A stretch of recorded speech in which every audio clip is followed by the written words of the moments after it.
Y'all came ready today. Boy, I pop on a little bit early. Y'all sitting right here. I will be right here waiting for you. Why won't it let me wave at you? I'm trying to wave. It won't let me wave. Anyway.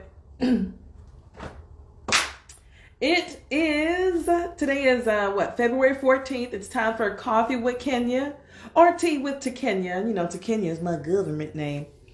And what we're going to talk about today is why I love music. I really am trying to wave at you. It won't let me wave. Okay, I'm trying. So I am Tekenya Battle, the chief troublemaker at Kenya's Keys Voice and Piano Studio, where we provide personalized piano and vocal instruction designed to help you unleash your inner superstar. And I also help private music teachers find less hustle and more harmony in their music lesson studio. Today's mug is brought to you by actually something that I love. One of my students, Jocelyn of Jalen Creates, JLN Creates.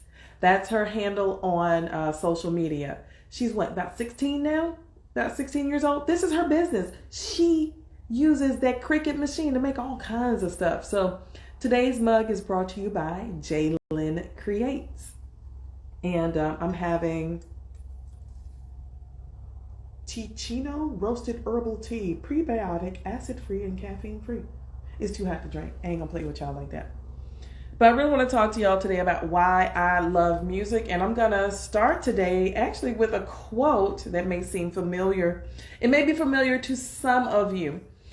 You guys may have, that's just my reminder to go ahead and get started. You guys may have seen this thing floating around on the internet that says like, this is why I teach music. And it has like, not because blah, blah, blah. Well, I found the original, y'all, the original. Because usually what we're looking at on the internet is usually a derivative of something else. Because that's how memes do. So there's this poem. It's by a Japanese-born violinist and teacher. Their name is Yuko Honda, who studied under Shinichi Suzuki and taught for many years in Seattle. Here's the poem in its entirety. Again, it's by Yuko. I done lost the name. Where you go? Yuko Honda wrote this. Why I teach music.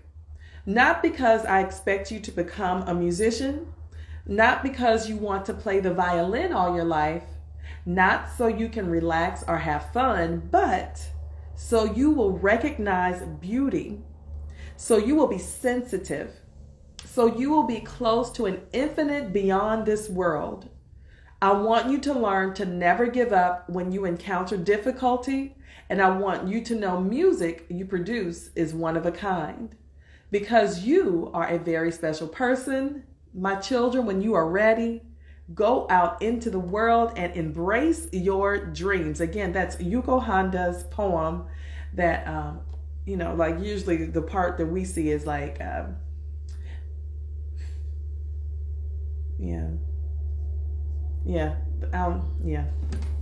want to get to the original, not the derivative thereof. But why do I love music? Let's see. First of all, music is my love language, and this t-shirt can be found online. And when I remember where I got it from, I'll let you know.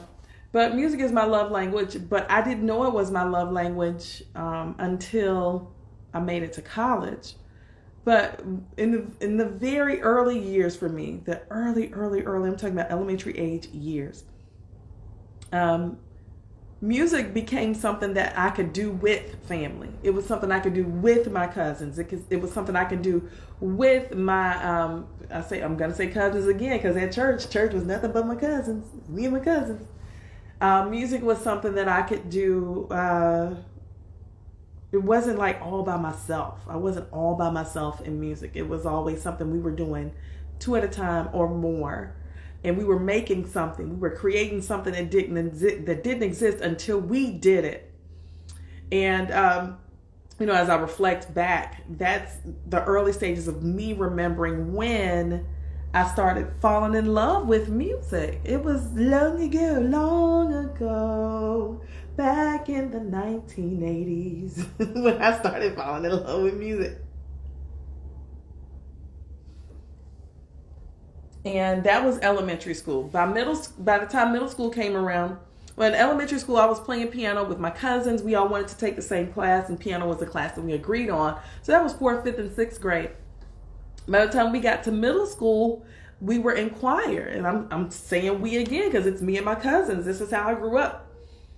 Made all city choir, all region choir, all the different levels you could rise to with choir. I loved it. We're singing in Latin. We're singing in, we weren't singing in French and Italian at that point, but we were singing in Latin. In Spanish, I live in Texas. This is basically North Mexico. Spanish was something that we just always heard, but music had always been there. In elementary school, middle school, high school, I was in like the gospel choir, the Skyline Special Unlimited Gospel Choir, with Ricky G. Rush out of Dallas. Some of you know that name for various reasons, but music had always been there for me, and I just didn't realize it until I got to college.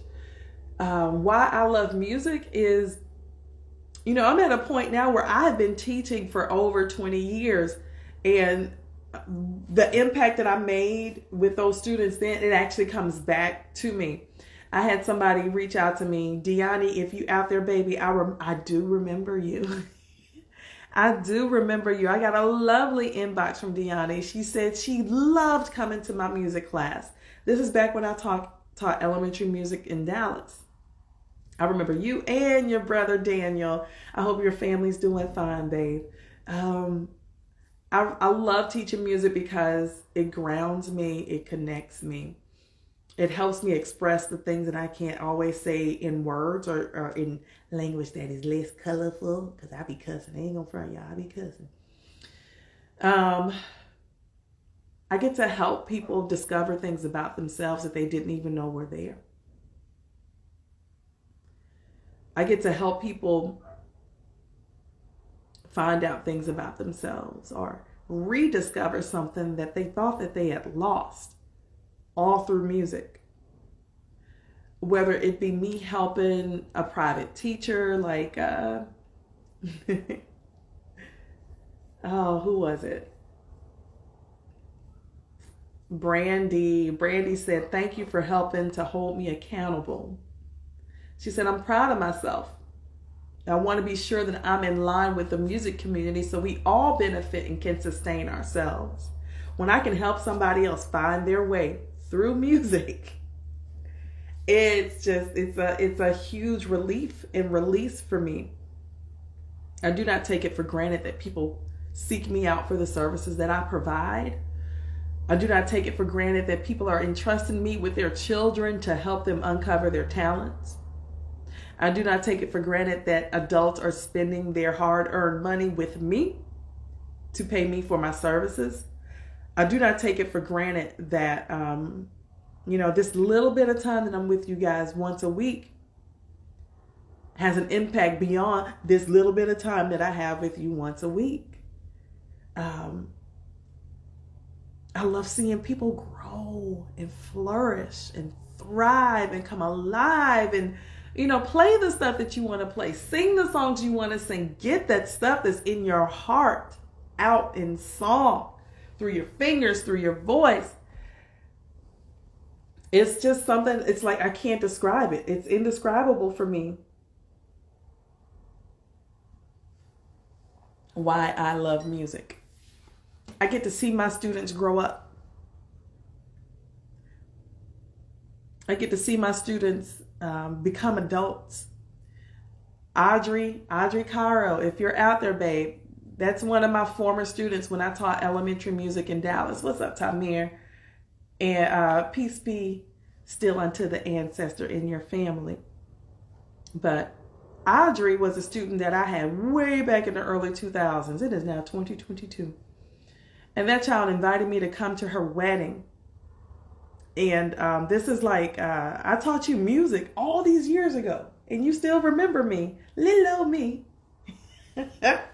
Little old me enough so much that you invite me to a special occasion in your life, or your wedding. And I was able to be present for that. I remember when some of my students as they became old enough to apply for jobs. I mean, this one baby was applying for a job at Brahms. At Brahms, if y'all don't know, Brahms is a burger joint that has ice cream and shakes. And it's probably a Texas thing. But this child was applying to work at Brahms. She said, Miss Freeney. And if this child is calling me Miss Freeney, this is a child that I had a certain amount of time ago, a long time ago. Miss Freeney, can I use your name as a reference on my application for Brahms?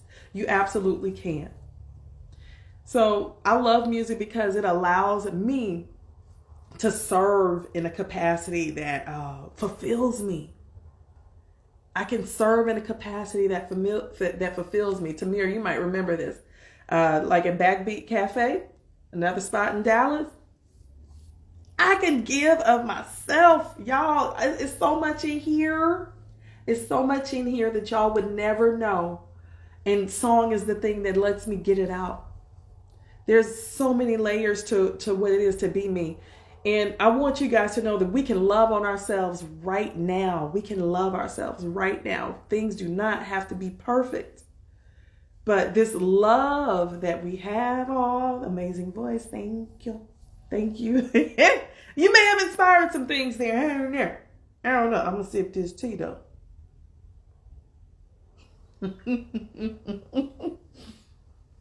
That was then, and we are definitely in different places now. But I want you guys to know that if no one else tells you today, I love you. I love you. And let me tell you, I can love you because I love me. And I love me because I like what I see in my reflection. I love that reflection that stares back at me. That reflection that stares back at me it's buoyant, it's vibrant, it's lively, it's spirited, and it takes rest when it needs to. Let me tell y'all, weekends around here ain't a whole lot popping, but my finger on the remote. What's up, Ivan? So Tamir and Ivan, drop what you love about yourself. What do you love about yourself, and what do you love about music?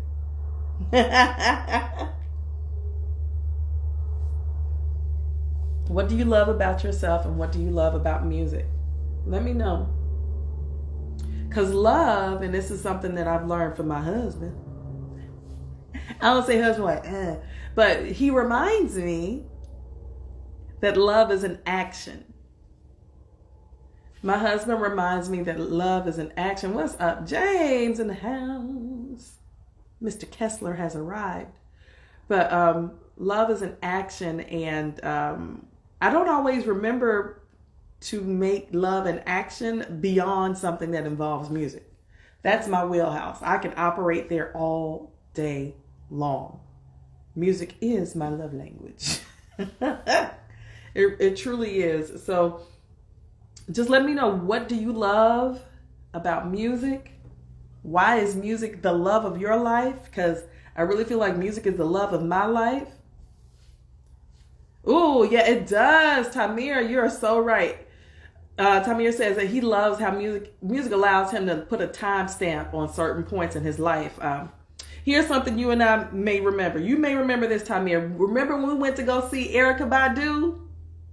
Like she was signing autographs. I was like, ooh, there she go. We got to see Erykah Badu like live in the flesh. But yeah, music is a timestamp for real. I can remember listening to Tina Marie songs in the 80s for me. But my parents' house was the house that, at the record store. Yeah, at the record store. We was at the record store. Tina Marie for me, that's a timestamp for me and my family, because that's a throwback to when my house was the house that everybody came to for parties. My parents' house. Music is always there for you when you need it. It's my closest friend. That's what Ivan says. What's up, Ivan?